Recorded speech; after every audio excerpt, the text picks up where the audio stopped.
अपने गुरु माता पिता की, संघ समाज की, विरोध धाम की,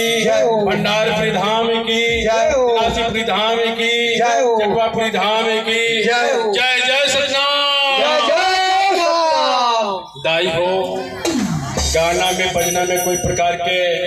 गलती हुई सो ही मैं अभी दुख में आऊँ, पर भी अपन थोड़ा बहुत बाबा जी के गुण लगाए हूँ। आगे पाछे हुई सो ही तो अपन बेटा समझ के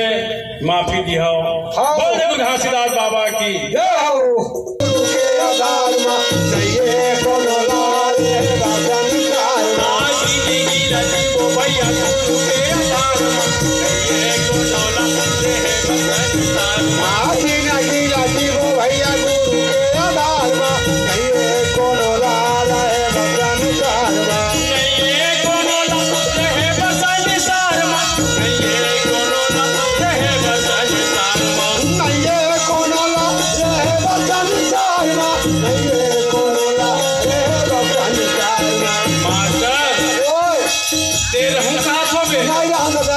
रात दिन गिट्टी फोड़ फोड़ के पैसा रखे ना, वो लोग टूटरा खाई बेचारा। तो कहाँ से चीनी की लजी वो भैया गुरु के आधार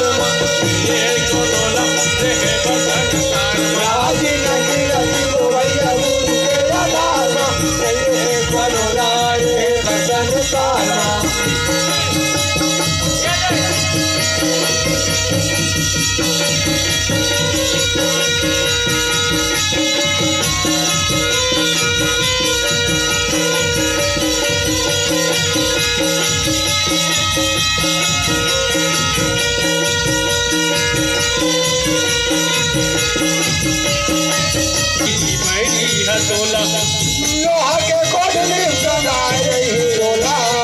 खंडे निकाली भई हतोला लोहा के कोठली धंधाए रही तोला खंडे निकाली भई हतोला लोहा के कोठली सदाए रही तोला खंडे निकाली भई हतोला करे गरम के तो करनी बताही लोहा के कांटा मतोला सोआही करम कराई के तो करनी बताही लोहा के कांटा मतोला उहरा हाथ गड़ी रोगा लोहा ए भैया हाँ सैवारी दीनी गिला जीवो भैया गुरु के आधार ये कोनो लक्ष्य है बसन सार